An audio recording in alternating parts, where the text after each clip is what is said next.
Consider for a moment the physics of a word.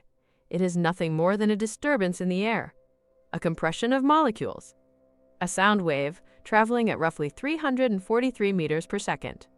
It strikes the tympanic membrane of your ear, converts into an electrical impulse, and travels to the brain. In a vacuum, in the silence of space, a word does not exist. It has no mass, it has no teeth, it carries no weapon, and yet we live in a world where these invisible vibrations can dismantle a human being. We see strong men and women, capable of enduring physical labor and hardship, completely crumbled by a sentence. Why is this? Why does a sequence of vowels and consonants possess the power to alter your chemistry, to spike your cortisol, to drain the blood from your face, or to ignite a fire in your chest that burns for decades? The biblical question posed to us is deceptively simple. Are you affected by words? If so, why? If not, why not? To answer this is to descend into the basement of the human psyche. It requires us to look at the architecture of what we call the self. You see, when someone speaks a harsh word to you, they are not attacking your physical body. They are attacking a construction. They are throwing stones at a ghost. Most of us walk through life protecting a fortress that does not exist. We call this fortress the ego. It is a collection of memories, traumas, opinions, and a desperate need for validation. We spend our entire lives painting the walls of this fortress, hoping others will admire it. We want to be seen as intelligent, we want to be seen as moral, we want to be seen as successful. This is the image, this is the reputation. But an image is static, life is fluid. When a word comes along that contradicts the image you have built, you feel a strike, you feel pain. But ask yourself, who is feeling the pain? Is it the spirit within you, which is eternal and unchanging? Or is it the false identity, the fragile mental construct that fears its own annihilation? If you are affected by words, it is because you are defending a lie. You are defending a version of yourself that was created by your conditioning. You are defending the child who is hurt, the teenager who is rejected, the adult who feels inadequate. You are essentially saying, I must protect this wound, so I will attack anyone who touches it. This reaction, this immediate visceral surge of anger or shame, is what we might call the state of hate. We often think of hate as an intense emotion directed at another person. But hate is actually a state of being. It is the absence of presence. It is the absence of clarity. When you react, you are asleep. You have been hijacked by a mechanism that is older than your conscious mind. You become a puppet, and the person speaking the words is pulling the strings. As long as you can be moved by a word, you are a slave to the speaker. You belong to them. They own your peace. They own your heartbeat. Is that freedom? Is that the dignity of a spiritual being? Let us go deeper into the machinery. Between the sound of the word and your emotional explosion, there is a split second, a gap. In that gap, there sits an interpreter. This interpreter is your past. Imagine two people, person A and person B. You walk up to person A and call them a failure. Person A laughs.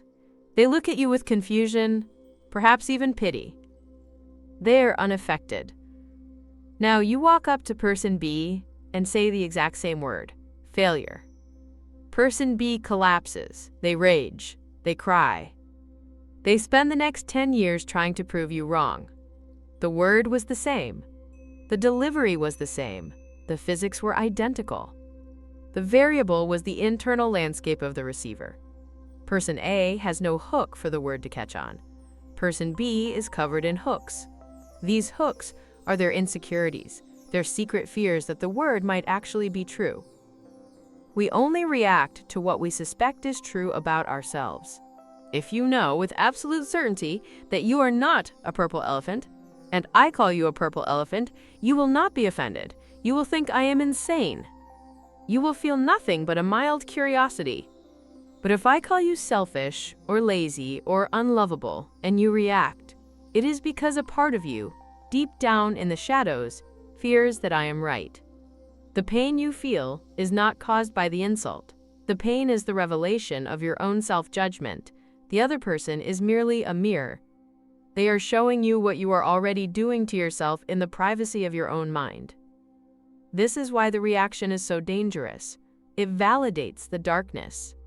When we get angry, when we defend ourselves, we are shouting to the world, "I believe this accusation enough to fight it." We see this in the phenomenon of comparison. We look at our neighbors, we look at family members in other states, in other houses. We see their polished floors and their smiling faces, and the interpreter in our mind says, "Look at what they have, look at what you lack." This is the devil's whisper. It is the voice of lack.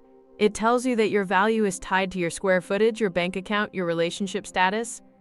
You might visit a relative and see a showcase of happiness. You feel a pang of envy. You feel the urge to change your life, to move, to buy, to compete, but you are reacting to a surface. You are reacting to an image. You do not see the misery behind the closed doors. You do not see the debt. You do not see the emptiness. You are trading your peace for a hallucination. This is all the work of words. The words we tell ourselves. I am not enough. They are better. I need to be someone else. These are spells, and we cast them on ourselves every single day. We must redefine our vocabulary. We use the word love as a currency. We trade it. I love you if you make me feel good. I love you if you agree with me. I love you if you validate my ego. But this is not love. This is a transaction. This is mutual parasitism. Love, in its truest, most biblical sense, is not an emotion. It is not a feeling of warmth in the chest. Love is a state of being. It is a state of total non-resistance to reality. It is a connection to the divine that is so robust, so absolute, that it requires nothing from other human beings. When you are in a state of love, you are unshakable. You are like the deep ocean. The surface may have waves, the wind may blow, people may scream and shout, but the deep water remains still. Conversely, hate is also a state of being. It is the state of friction. It is the state of, I want this moment to be different than it is. When you are irritated, you are in a state of hate. When you are anxious, you are in a state of hate. When you are defending your reputation, you are in a state of hate. You cannot be in love and in reaction at the same time. They are mutually exclusive. The goal, then, is to move from the reactive state to the observant state, to become a watcher of the show, rather than an actor on the stage. Imagine being able to stand in a room while someone insults you, and feeling absolutely nothing. No increased heart rate, no flush of heat, no desire to correct them, no desire to hurt them back. You simply hear the words as sounds. You understand the meaning, but you do not drink the poison. This is not indifference. This is not dissociation. This is compassion. Because when you are not triggered, you can see the other person clearly. You can see that their attack is not about you. It is about their pain. It is about their demons. They are vomiting their own misery, and you simply happen to be standing there. Why would you take their poison and drink it? Why would you let their darkness turn off your light? How do we achieve this? How do we stop being affected by words? It is not a matter of willpower. You cannot grit your teeth and force yourself not to care. That is just suppression. Suppression is like holding a beach ball underwater. Eventually, it will explode upward with even more force. The path is through the dissolution of the false self. It is the practice of dying before you die. We must return to the concept of the silent prayer. This is not a request for things. It is not a negotiation with God. It is a practice of stillness. It is the act of bringing the mind back to the body.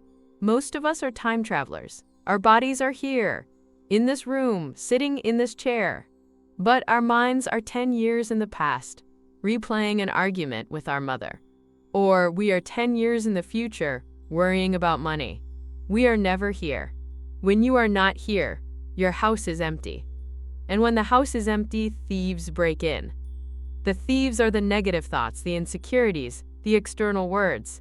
But when you practice being present, when you anchor your attention in the physical sensation of existing right now, you fill the house. You occupy your own soul. And when you are fully present, Words cannot hurt you. Because in the eternal now there is no history to defend, there is no future to protect, there is only this breath, and this breath is peaceful. You must begin to watch your reactions as if they were happening to someone else. When the anger rises, do not say, I am angry. Say, I notice anger arising. Do not identify with it, watch it. Like a cloud passing over a mountain, the mountain does not become the cloud, the mountain remains. You are the mountain. The anger is the weather. The process of rebuilding the man or the woman is a process of subtraction. We are not trying to add new virtues.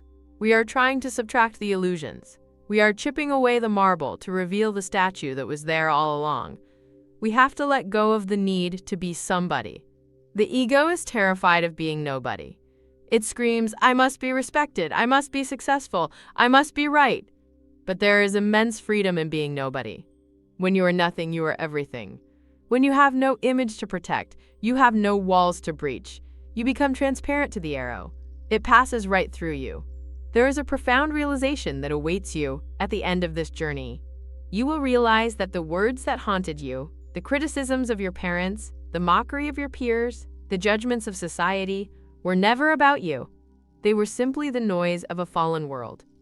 You will see that people are trapped in a cycle of hurt people, hurting people. They are sleepwalkers bumping into each other. To take it personally is madness. When you finally stop reacting, you break the chain. You stop the transmission of evil from one generation to the next. You become a circuit breaker. The anger hits you and stops. It ends with you. This is the greatest service you can do for the world.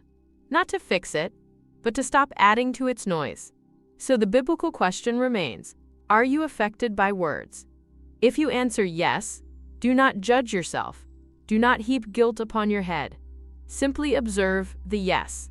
Ask why. Trace the wire down to the explosive. Find the fear. Find the lie you still believe. And bring it into the light of awareness. If you answer no, be careful. Ensure it is the no of true peace, not the no of arrogance or numbness. The true no is soft. It is gentle. It smiles. It has nothing to prove. The world is a storm of words, a hurricane of opinions. You can build a shelter out of your arguments, but the wind will blow it down. Or you can become the wind. You can become the silence behind the wind. Stay with the practice. Return to the center. Forgive the mother who conditioned you. Forgive the father who was absent. Not because they deserve it, but because you deserve to be free of the hook. Cut the line. Drop the weight. When you are finally free of words, you will find the word that was in the beginning. The word that is not a sound, but a creative power. The word that is life itself. And in that silence, you will finally know who you are.